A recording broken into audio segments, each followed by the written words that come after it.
Mungkin tidak banyak orang yang tahu bahwa hamparan Pulau Karang Indah ini termasuk ke dalam yang terluas di dunia. Sebuah kawasan yang sering disebut sebagai surga karang bawah laut Indonesia.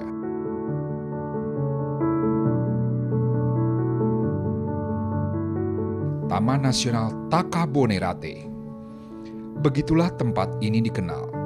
Kawasan Kepulauan Karang yang berbentuk atol atau cincin ini merupakan salah satu kawasan pelestarian alam yang masih alami.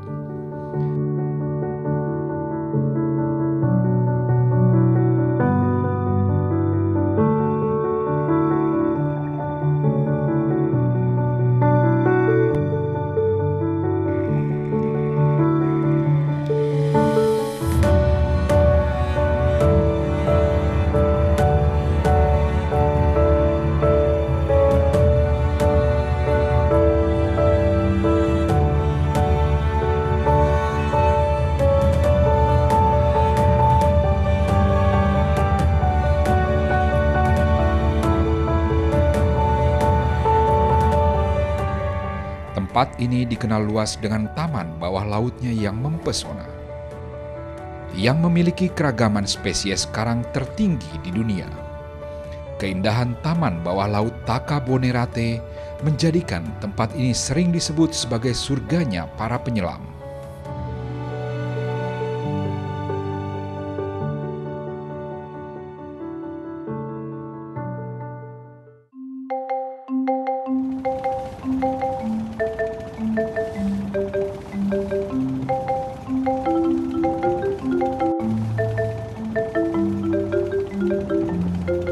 Kebetulan sekali pada saat kita mau menuju lokasi diving kita hari ini, kita melewati salah satu kawasan atol yang ada di Taman Nasional Takabonerate. Dan untuk faktanya, Taman Nasional Takabonerate ini memiliki karang atol terbesar di Asia Tenggara, bahkan ketiga di dunia.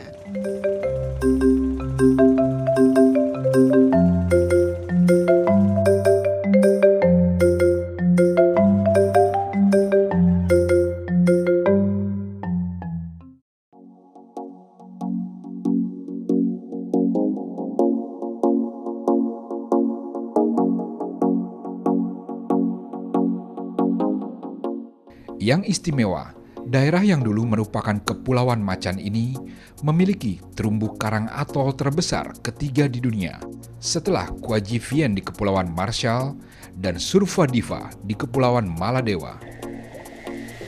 Atol adalah kumpulan terumbu karang yang berbentuk melingkar atau hampir melingkar menyerupai cincin yang mengelilingi laguna di dalamnya. Bentuk melingkar dari atol disebabkan proses perkembangan atol yang tumbuh di sekeliling pulau gunung api.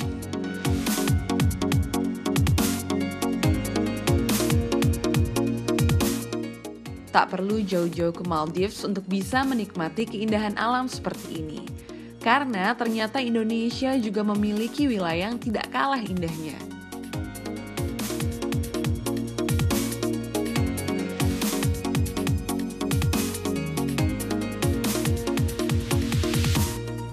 Oke, kita akan melanjutkan perjalanan ke lokasi diving kita di Ibal.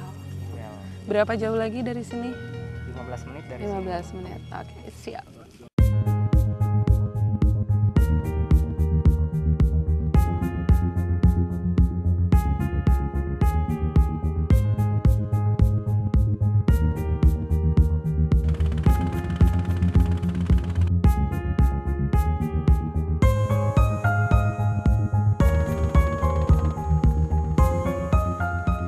Kawasan Taman Nasional yang terletak di Laut Flores ini tergolong unik karena membentuk pulau-pulau kecil dalam jumlah yang banyak. Di daerah ini juga banyak ditemui hamparan pasir timbul yang biasanya dikenal sebagai gusung.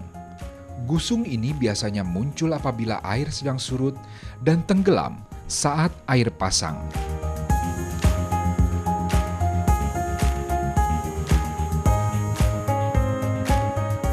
Akhirnya saya sampai juga di lokasi yang akan menjadi titik penyelaman.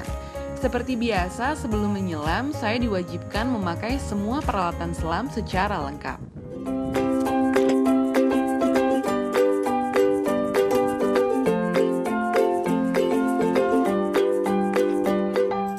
Penyelaman kali ini saya ditemani oleh dua orang yang sudah sangat biasa menyelam di Taka Bonerate, yaitu Bang Ronald dan Bang Agus. Kami akan melakukan titik penyelaman yang dikenal dengan nama Ibel.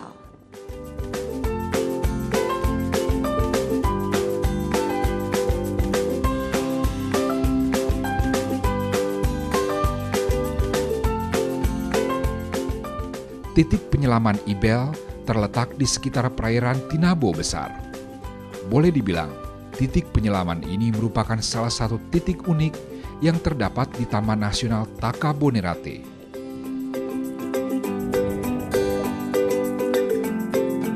Terumbu karang di titik ini membentuk gundukan-gundukan seperti bukit atau yang biasa disebut dengan pinnacle yang jarang ditemui di titik penyelaman di daerah lain. Titik penyelaman Ibel ini sendiri memiliki kedalaman antara 15 hingga 25 meter dengan tutupan karang didominasi oleh koral.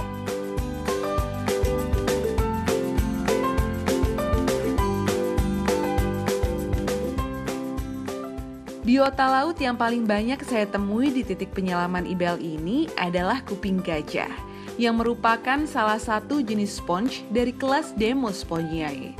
Jenis sponge ini banyak ditemukan di daerah yang memiliki arus yang cepat dengan kontur dasar perairan berbentuk slope atau karang tepi.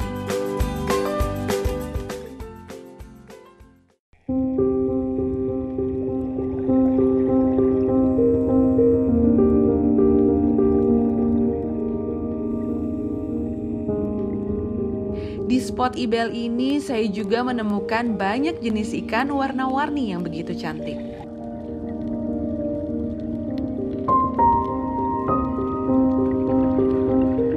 Saat saya menyelam, kondisi cuaca di atas kurang cerah, sehingga mempengaruhi cuaca di dalam air.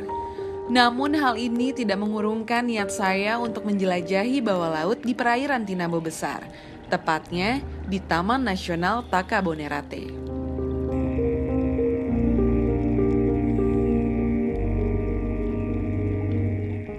Para penyelam di Taka Bonerate juga harus mampu membaca perubahan pasang surut.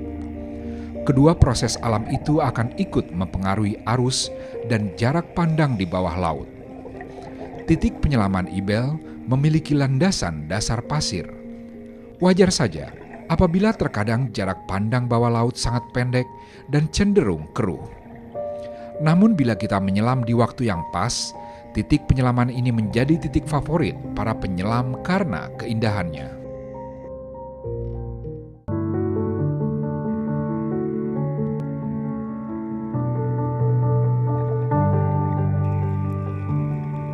Keindahan alam bawah laut Taman Nasional Taka Bonerate tidak terbantahkan.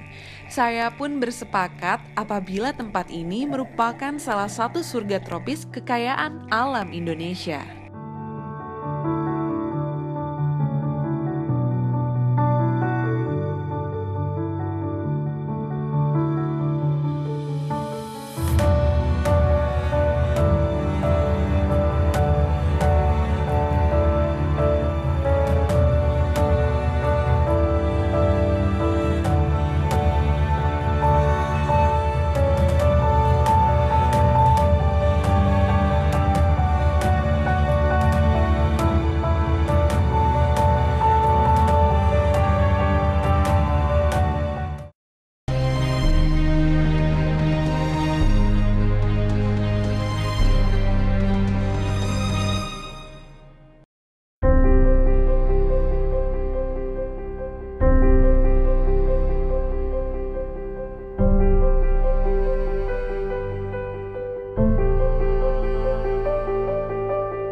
Bila ada serpihan surga yang diturunkan Tuhan ke bumi, mungkin Kepulauan Karang Taka Bonerate adalah salah satunya.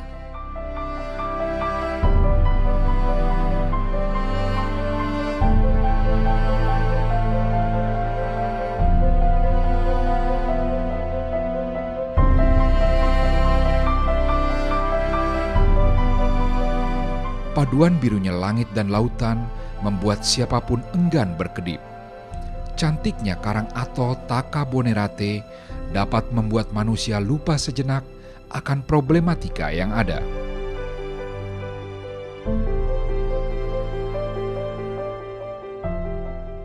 Tak jauh dari Taka Bonerate, gerbang menuju Kepulauan Karang itu pun tak kalah mempesona. Namanya Kepulauan Selayar, sebuah kepulauan kecil yang membentang di ujung kaki Sulawesi Selatan. Sebuah miniatur surga yang belum banyak dibicarakan orang.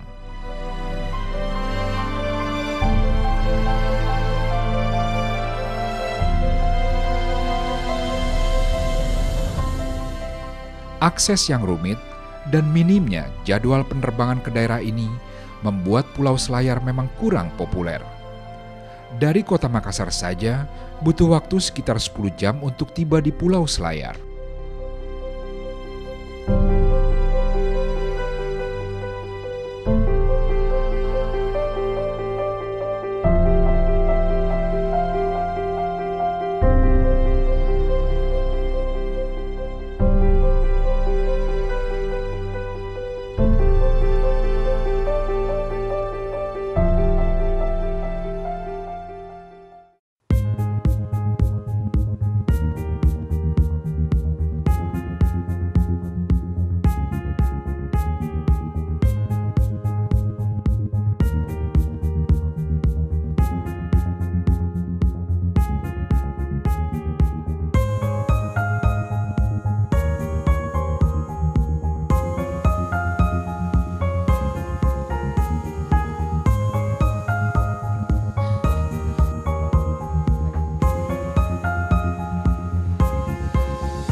Kabupaten Kepulauan Selayar memiliki 132 gugusan pulau yang berpenghuni dan tidak berpenghuni. Salah satunya pulau ini, Pulau Tinabo, yang merupakan pusat wisata bahari di Taman Nasional Taka Bonerate. Keanekaragaman bawah lautnya dan pesona alam yang memukau, serta lokasinya yang jauh dari hiruk-pikuk bisingnya kota, menjadi daya tarik tersendiri bagi para wisatawan.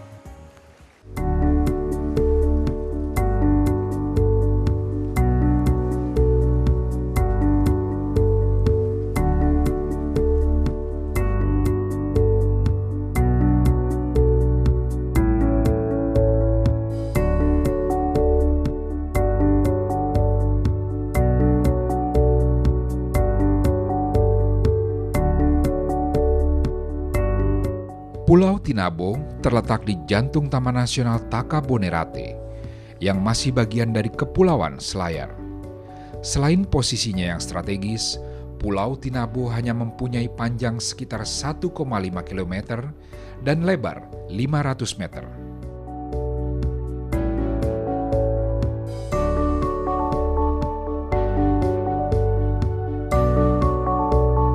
Tinabo memang pulau yang relatif kecil, tapi di sini cukup menyenangkan. Seluruh pulau dikelilingi pantai berpasir putih dengan air laut yang selalu jernih sepanjang waktu. Tidak ada rumah penduduk di pulau ini. Yang ada hanya satu resort yang dibangun oleh Taman Nasional Taka Bonerate. Di sini kita juga bisa bermain kano menyusuri pantai.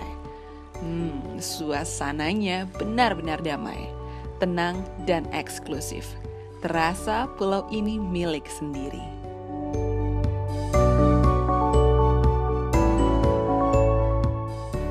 Tiga tahun belakangan ini, jumlah wisatawan di Kepulauan Selayar mulai meningkat.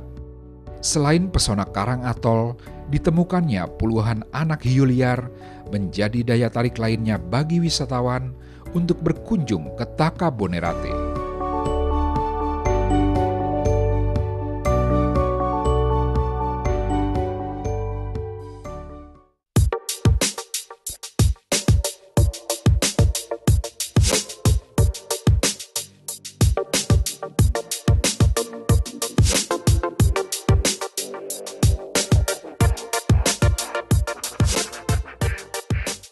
Menikmati pantai Tinabo di atas kano itu sungguh tenang dan nikmat banget. Ditambah lagi dengan keberadaan puluhan bayi hiu di bawah kano saya. Wah, keren banget. Ini adalah hari yang paling indah dalam hidup saya.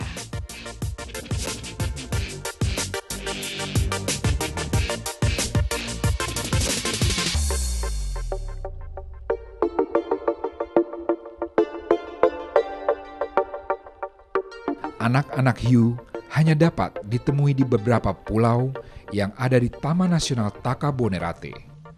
Hiu-hiu kecil ini menjadi satu-satunya hiu liar di Indonesia yang bisa dilihat dari dekat.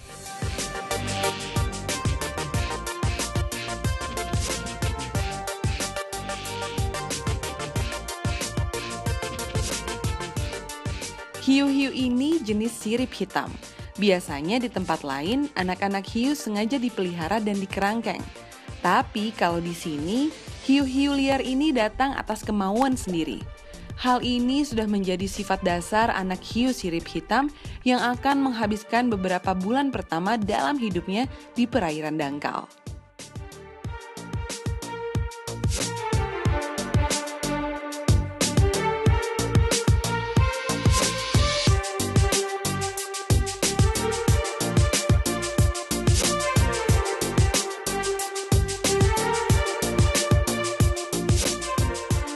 Hiu sirip hitam adalah salah satu spesies hiu sejati. Memiliki bentuk tubuh seperti hiu pada umumnya. Hiu ini memiliki moncong yang pendek dan cenderung membulat. Hiu sirip hitam memiliki warna tubuh abu-abu dengan perut berwarna putih. Hiu ini juga memiliki garis putih di bawah sirip punggung yang memanjang. Satu hal yang membedakannya adalah ujung siripnya yang berwarna hitam.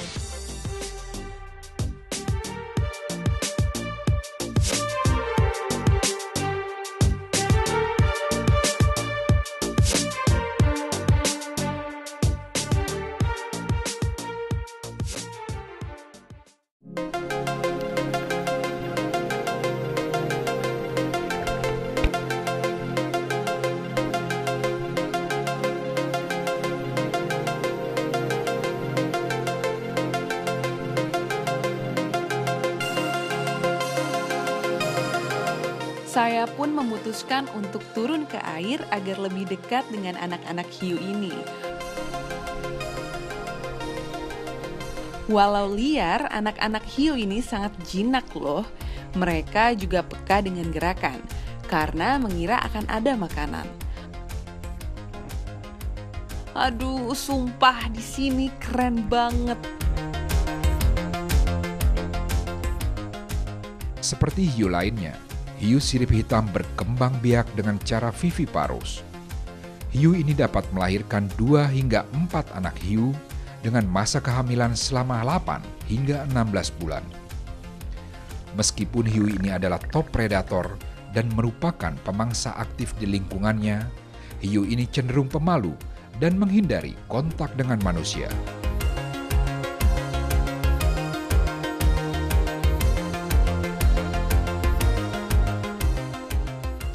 Nikmat mana yang bisa saya dustakan atas Indonesia? Negeri yang kaya dan indah akan alamnya, negeri yang mempunyai banyak cerita di balik pesonanya.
Kepulauan Selayar dikenal dengan pantai-pantai indahnya.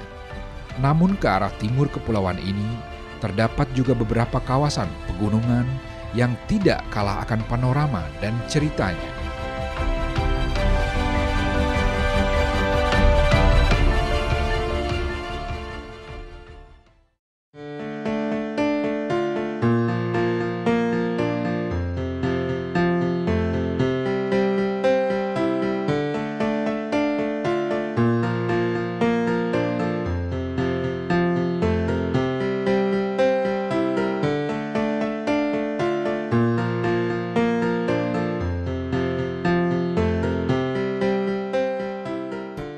Terdapat sebuah pulau kecil yang membentang di ujung kaki Sulawesi Selatan. Pulau nan cantik yang mungkin jarang terdengar ini memiliki keindahan alam, potensi wisata dan budayanya yang melimpah dan patut untuk dijelajahi. Di tempat saya berada ini adalah perkampungan tua Bitombang, kampung yang telah dinobatkan menjadi kampung wisata.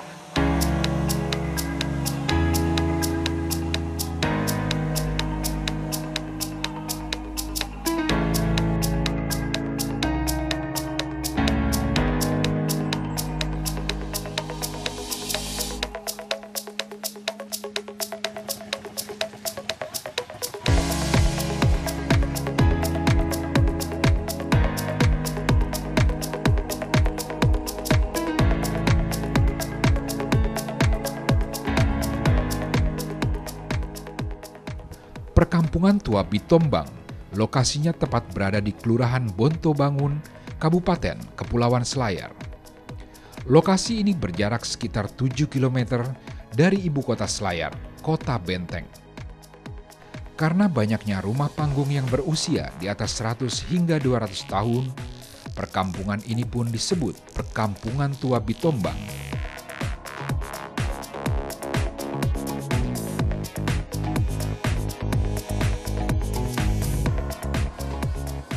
Uniknya, sebagian besar rumah terletak di lereng bukit dengan tiang-tiang yang menjulang di bagian belakang rumah, berkisar antara 10 hingga 20 meter, dan muka rumah hanya ditopang kayu setinggi 2 hingga 3 meter.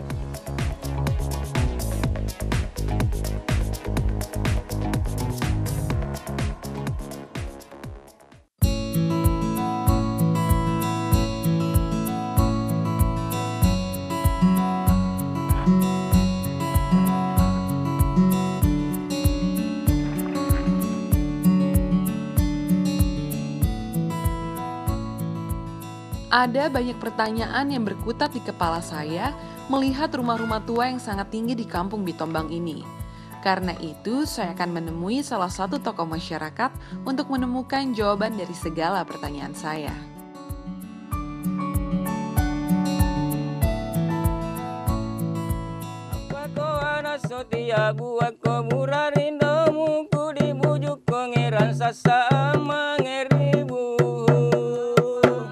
Halo. Wah, bagus sekali. Apa kabar Pak Sudin? Baik, alhamdulillah baik. Alhamdulillah, Bapak Sudin adalah seorang tokoh masyarakat di perkampungan tua Bitombang. Nah, tadi Bapak bisa menembang lagu ya? Iya, bisa. Lagu apa itu? Lagu batik-batik. Batik-batik. Khas memang perkampungan. Ya, khas Bitombang. perkampungan tua Bitombang. Bagus. Jadi tadi saya sudah lihat perkampungan di sini, Pak. Nah, gimana kalau kita sambil menceritakan sejarah tentang kampung ini, kita jalan-jalan? Ya, bisa.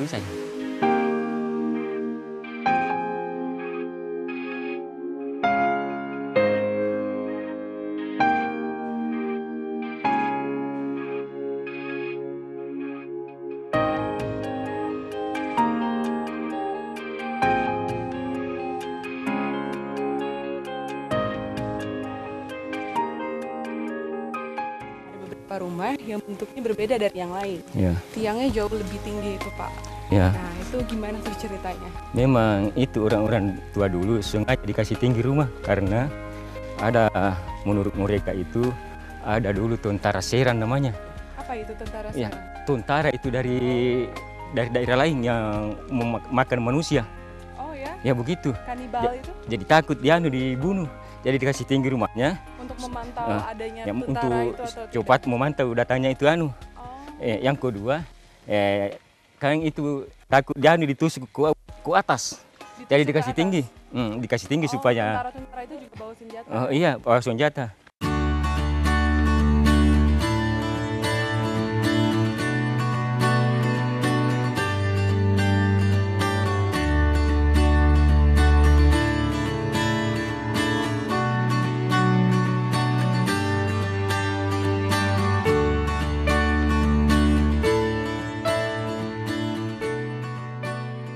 Wow, kampung ini benar-benar boleh disebut kampung unik.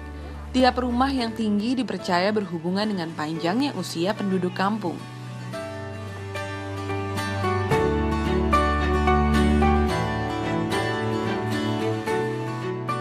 Ya, baik rumah maupun penghuni ternyata hampir berusia sama.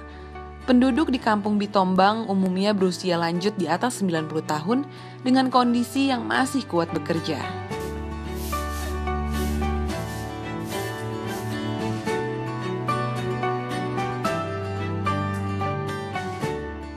Rumah panggung nan tinggi ini diberi nama Sapo. Penyangga Sapo terbuat dari kayu holasa atau kayu biti yang memiliki kualitas baik dan mampu bertahan hingga ratusan tahun.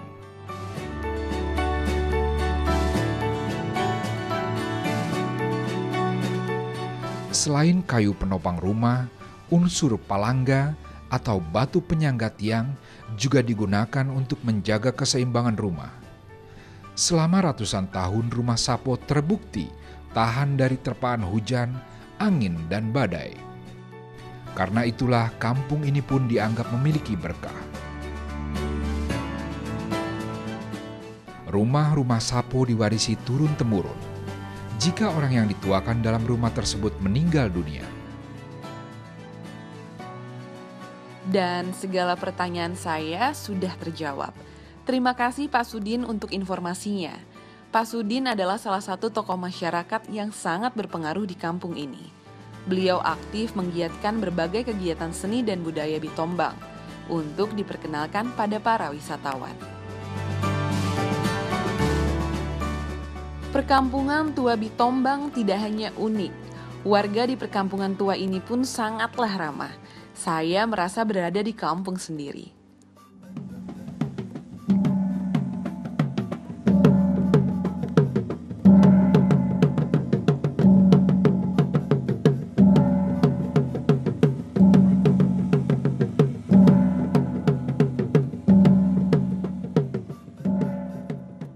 Siapa yang bisa menafikan bila pencak silat itu bukan olahraga bela diri asli Indonesia? Di berbagai ujung daerah di Indonesia, kita dapat menemukan beragam versi pencak silat. Salah satunya di Selayar ini. Manca Pakdang, pencak silat khas Kepulauan Selayar. Dalam seni bela diri Manca Pakdang, dua pemain memamerkan keahlian silat mereka dengan menggunakan pedang.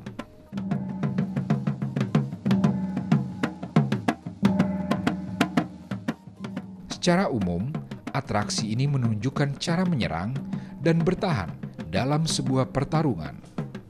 Tapi sesungguhnya bela diri ini tidak ditujukan untuk melukai satu sama lain.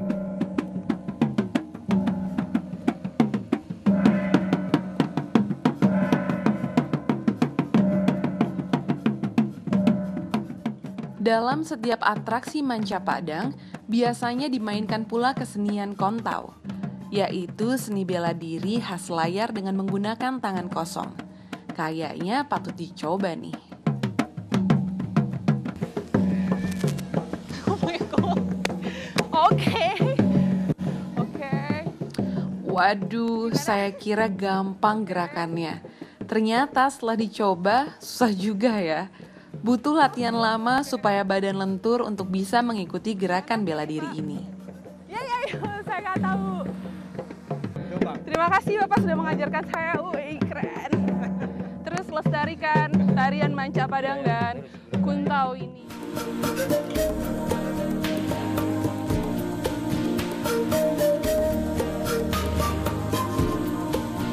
Beginilah rasanya mengenal dekat sejarah perkampungan tua Bitombang. Saya sudah dapat pengetahuan tentang sejarah rumah-rumah tinggi yang ada di kampung ini.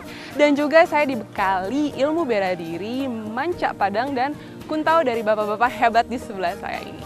Dan inilah persembahan dari langit.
Pulau Selayar adalah kepulauan dan mayoritas masyarakatnya bekerja sebagai nelayan, namun berbeda halnya dengan Kampung Tua Bitombang ini. Karena jauh dari laut, masyarakat di sini bermata pencaharian sebagai petani. Dan hari ini saya bersama Ibu Isa dan Ibu Hasya. Kita bertiga akan pergi berkebun. Saya akan membantu ibu-ibu ini berkebun dan memetik kenari. Kenari menjadi mata pencarian utama di kampung ini ya, Bu. Dan seperti biasa di setiap kampung punya ciri khas sendiri-sendiri pada saat berkebun. Kami menggunakan kombo sebagai keranjang dan pakaian khas dengan kain batik seperti yang ada di kepala saya dan menjadi rok saya. Ayo semangat ibu-ibu. Iya.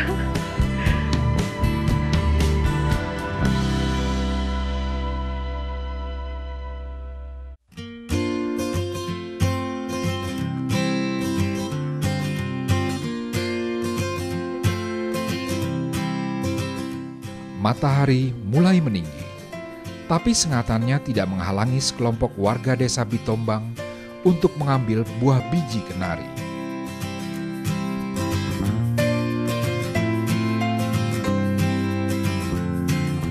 Kesibukan ini telah menjadi rutinitas warga desa Bitombang, di mana buah kenari menjadi mata pencaharian utama. Ya, pohon kenari tumbuh subur di beberapa daerah di Kepulauan Selayar, salah satunya di desa Bitombang.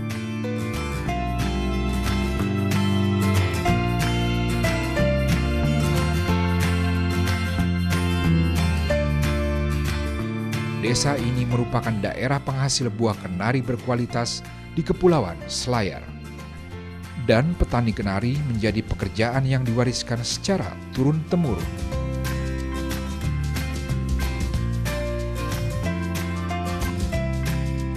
Perkebunan kenari berada jauh dari perkampungan.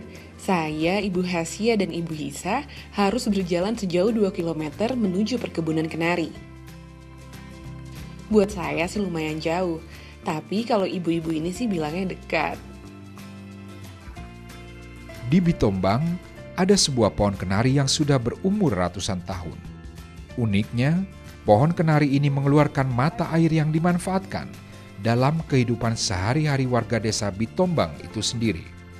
Untuk menampung mata air, pada zaman Belanda dibuatlah sebuah sumur yang diberi nama Sumur Jodoh. Dan masyarakat setempat meyakini, barang siapa yang mencuci muka ataupun minum air sumur ini akan mudah mendapat jodoh. Sayang sekali jika saya menyanyikan khasiat dari sumur jodoh ini.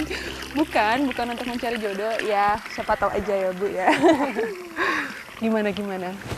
Ada perubahan nggak? Ya, Bu, gimana? cantik. Oh cantik, makasih.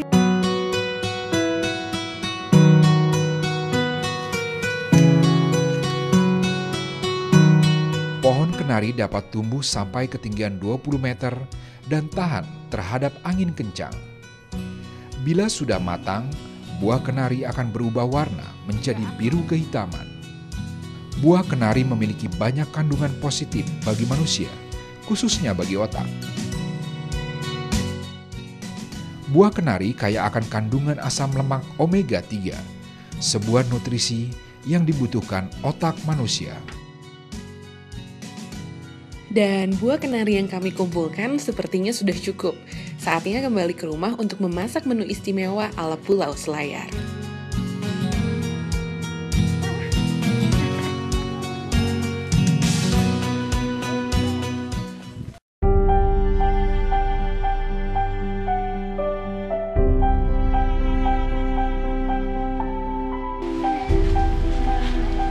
Ada perbedaan bagi masyarakat di setiap kampung dalam membawa barang kebunnya atau hasil kebunnya. Nah, kalau biasanya ada yang ditali di sini ya Bu. Ya, Kalau di sini ibu-ibunya ditaruh di atas ya kepala. ditaruh di atas kepala. Padahal jalannya menanjak, Iya. berbatu.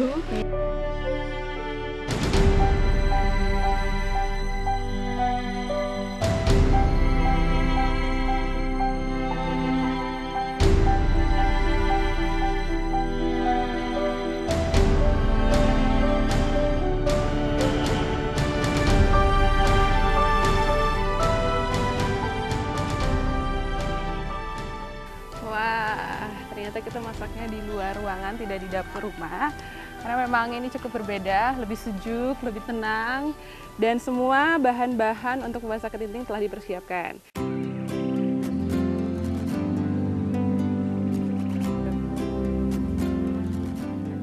Bersama Ibu Hasia dan Ibu Isa, kali ini saya akan membantu membuat tenteng kenari. Apa itu ya? Tenteng kenari adalah sebuah penganan khas masyarakat Kepulauan Selayar dengan bahan utamanya tentu saja kenari. Proses pembuatannya pun sangatlah mudah. Prosesnya, pertama-tama rendam terlebih dahulu buah kenari sampai kulitnya lunak dan bisa terkelupas. Kemudian buka kulitnya hingga terlihat cangkang dari buah kenari.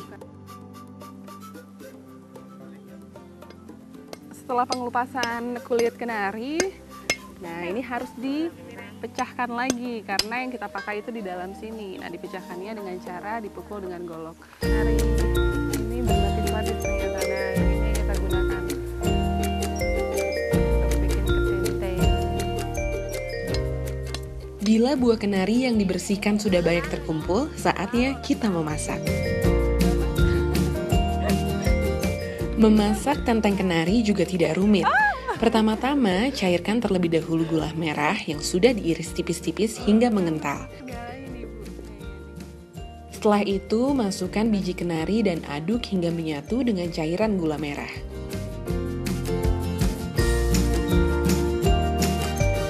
Bila sudah menyatu dan semakin kental, itu tandanya tenteng kenari siap dicetak. Tenteng kenari dicetak ketika masih panas dengan sendok makan, lalu didinginkan hingga mengeras.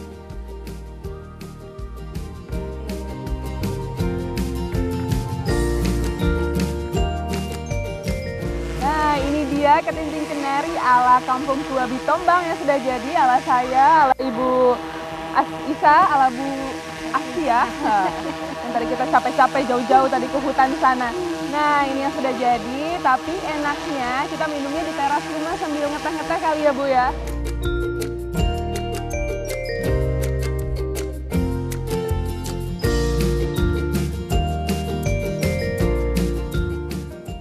Tenteng kenari adalah bagian dari cerita manis yang saya dapatkan di Kepulauan Selayar. Kehangatan kampung tuanan sederhana, serta pesona Takabonerate yang bagaikan surga, melengkapi perjalanan saya kali ini yang penuh dengan makna.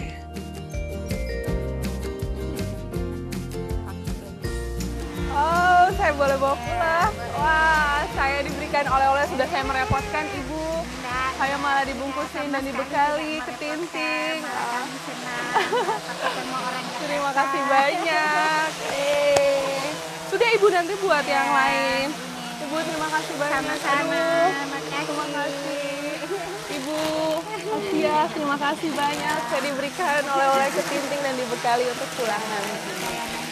Perkampungan Tua Bitombang memiliki warisan budaya yang harus dipertahankan agar tempat ini tetap menjadi kampung wisata dan membantu perekonomian masyarakat Kampung Bitombang ini.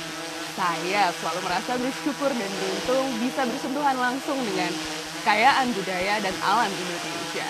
Inilah persembahan dari langit.